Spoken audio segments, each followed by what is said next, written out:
June 4వ తేదీన వెల్లడైన సార్వత్రిక ఎన్నికల ఫలితాలు గుంటూరు జిల్లాలోని అన్ని శాసనసభ, పార్లమెంటు స్థానాల్లో ఏకపక్ష తీర్పునిచ్చాయి. జిల్లాలోని ఏకైక లోక్సభ నియోజకవర్గమైన గుంటూరు పార్లమెంటు స్థానాన్ని కూటమి తరపున టీడీపీ అభ్యర్థిగా పోటీ చేసిన పెమ్మసాని చంద్రశేఖర్ గెలుపొందారు.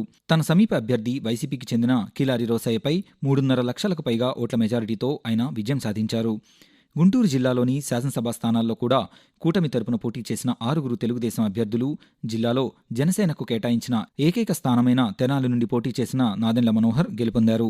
కేంద్రంలోనూ రాష్ట్రంలోనూ ఏర్పాటైన నూతన ప్రభుత్వాలలో గుంటూరు జిల్లాకు సముచిత స్థానం లభించింది. గుంటూరు పార్లమెంటు సభ్యునిగా గెలుపొందిన పెమ్మసాని చంద్రశేఖర్ కేంద్ర మంత్రివర్గంలో చోటు దక్కించుకుని కేంద్ర గ్రామీణాభివృద్ధి, కమ్యూనికేషన్ శాఖ సహాయ మంత్రి స్థానాన్ని అందుకున్నారు. ఇక రాష్ట్ర మంత్రివర్గం విషయానికొస్తే మంగళగిరి నుండి తెలుగుదేశం అభ్యర్థిగా పోటీ చేసిన నారా లోకేష్కు మానవ వనరుల అభివృద్ధి శాఖ, ఐటీ శాఖ, ఎలక్ట్రానిక్స్ అండ్ కమ్యూనికేషన్ శాఖలు కేటాయించారు. లోకేష్తో పాటు మరో మంత్రిగా గుంటూరు జిల్లా నుండి స్థానం దక్కించుకున్న తెనాలి అసెంబ్లీ జనసేన అభ్యర్థి నాదెండ్ల మనోహర్కు ఆహార, పౌర సరఫరాలు, వినియోగదారుల వ్యవహారాల శాఖను కేటాయించారు.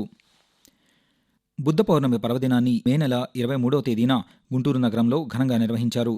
నగరంలోని స్థానిక పాఠశాలలలో students, teachers, educators, parents, steps సంస్థ ఆధ్వర్యంలో బుద్ధ పౌర్ణమిని నిర్వహించారు. ఈ కార్యక్రమానికి అధ్యక్షత వహించిన వేదిక రాష్ట్ర అధ్యక్షులు వల్లంరెడ్డి లక్ష్మణరెడ్డి మాట్లాడుతూ, గౌతమ బుద్ధుని ప్రవచనాలు సమాజానికి ఆచరణీయమని, అసత్యాలు ఆడరాదని, మంచిని ఆచరించాలని అన్న ఆయన మాటలను నేటి బాలలకు అందజేయాల్సిన బాధ్యత ప్రతి ఒక్కరిపై ఉందని అన్నారు. గుంటూరు నగరంలోని ప్రాంతీయ గ్రంథాలయంలో వేసవి శిక్షణా శిబిరాన్ని మే 15వ తేదీ నుండి 15 రోజుల పాటు నిర్వహించారు. గుంటూరు నగర వ్యాప్తంగా గల పలు ప్రాంతాల నుండి విద్యార్థులు ఈ శిబిరాలకు వచ్చి తమకు ఇష్టమైన పలు అంశాలపై ప్రాథమిక శిక్షణ అందుకున్నారు.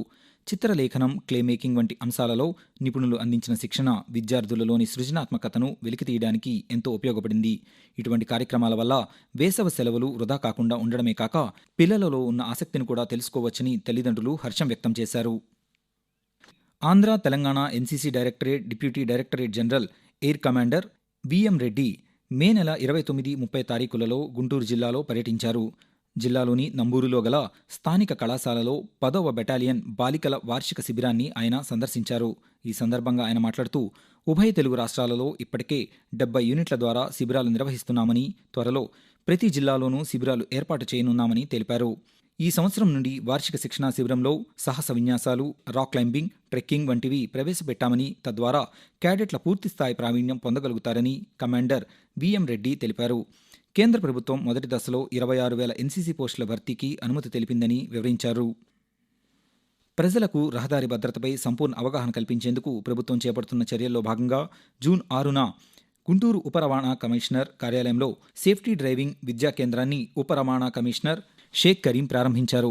ఈ సందర్భంగా ఆయన మాట్లాడుతూ, కార్యాలయంలో డ్రైవింగ్ లైసెన్సులు, పరీక్షల కోసం వచ్చే అభ్యర్థులకు భారీ ఎల్ఈడీ తెరపై రహదారి భద్రతకు సంబంధించిన లఘు చిత్రాలు, ట్రాఫిక్ నిబంధనలు, ఇతర సమాచారం ప్రదర్శిస్తూ వారికి అవగాహన పెంచేలా ఈ కేంద్రాన్ని ఏర్పాటు చేశామని తెలిపారు.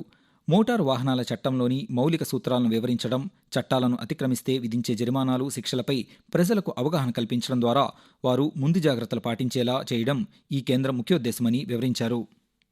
ప్రపంచ యోగా దినోత్సవాన్ని ఈ జూన్ 21వ తేదీన జరుపుకోనున్న నేపథ్యంలో గుంటూరు జిల్లా వ్యాప్తంగా దీనికి ముందస్తుగా అనేక కార్యక్రమాలు నిర్వహిస్తున్నారు.